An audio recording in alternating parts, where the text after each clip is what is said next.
Now, we turn on the power switch on the left. The screen next to the power switch displays the current air pressure is 0.649 and 0.400 is the minimal pressure limit. The screen will light up when it's on, and displays initializing, please do not operate. We just wait till the display shows initialization completed.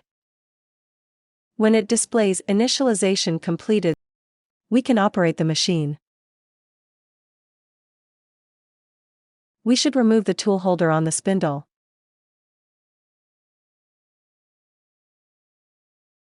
First, we need to click the manual mode on the screen. Then click Auto Tool Return.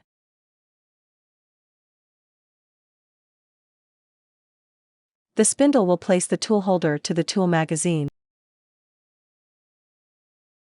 There are 3 kinds of grinding burr, from left to right: burr 1, the largest one, also burr 2 and burr 3. First, open the door. Just gently open it from the notch behind both the slits.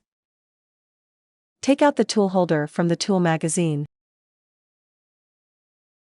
Replace it with the 3 burrs. There are corresponding labels on the tool magazine. The anterior on is the position for burr 1. The left posterior one is for burr 2. The right posterior one is for burr 3. We press them firmly.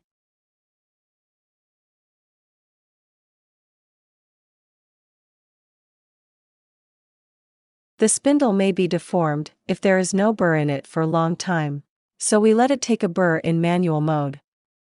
We click the manual mode icon on the left side of the screen. Click Change Tool. Input 1. Then click Enter. Then click Confirm to change. Click Change Tool. The spindle will take burr 1. Then we need to click Tool Length Measurement.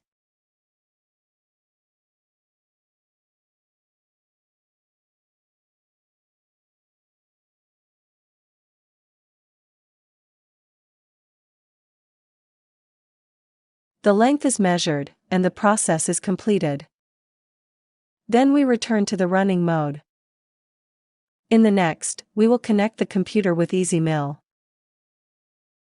Using the Internet cable to connect the network interface behind EasyMill. And we have to change the Internet setting on the computer. Change the IP address to a fixed IP. Click to open the network icon in the lower right corner on the screen. Then select Ethernet. Select the Change Adapter option on the right. And right-click and select Properties. Select the TCP/IPv4. Here we change the IP address to 192.168.0.1. Subnet mask is 255.255.255.0. Then click Confirm.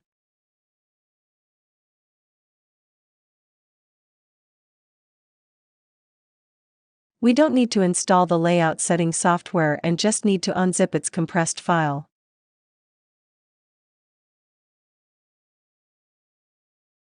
Put the shortcut of the main program on the desktop, and then you can use it directly. Firstly, double-click to open the transfer software. The first time when we open it, there will be a prompt for allowing firewall. Click both check boxes and click Allowing Access. If we click Cancel by accident, we can change the settings in the firewall later. Click the Control panel. There is an Allow the Entry setting in the firewall. Click Change.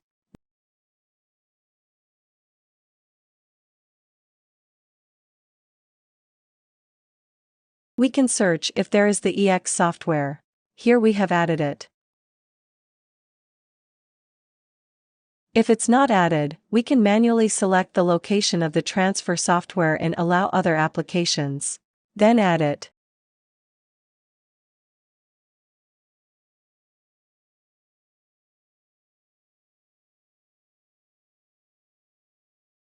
Since I have added it before, it says that no need to add it again.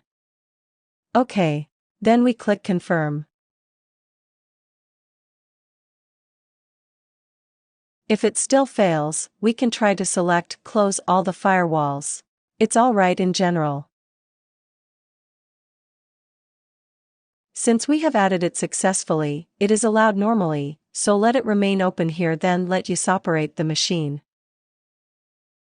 After opening the transfer software on the computer, we click the network connection icon on the machine. It's highlighted now. When it's lighted up, we can transfer the data through the transfer software on the computer. The first one is highlighted, and we can use it now. Also, we can see the ID number and the IP address. We click Load. Then open it. Select the directory of the NC file. Find an NC file to transfer. Then click Open. Then click Download. The NC file will be transferred to the EasyMill.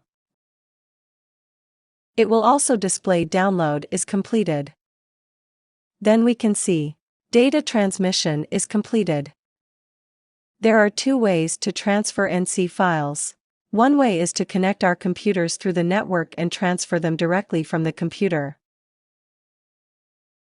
The other way is through NC download. Insert the USB drive directly behind the machine, and then click NC download. Then the file is transferred. First of all, we need to insert the USB extension cable into the USB port behind the machine, so we can easily connect the USB drive. Then we connect the USB drive containing data to the USB port. Then we click NC download on the screen. It will display transferring data. When data transmission is completed, we have the data transferred to the machine. There are some tips when using a USB drive to transfer NC data to EasyMill. Firstly, the USB drive must be empty. Secondly, the file name can't contain any symbol. Change those incorrect name into a combination of English letters or numbers.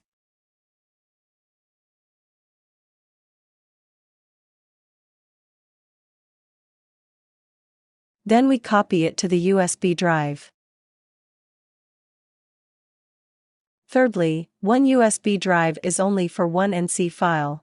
If there are two or more files, the machine cannot recognize them.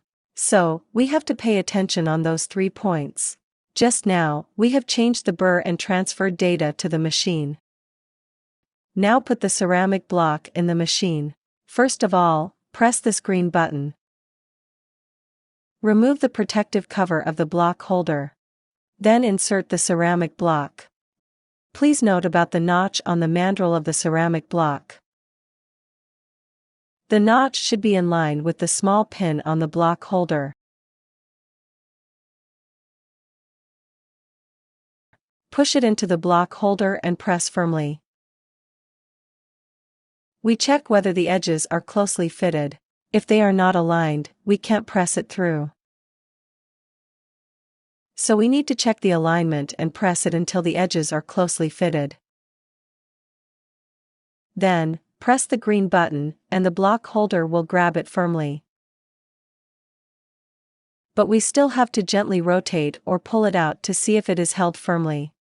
When it is firm, we close the door and click Running icon. The machine starts running.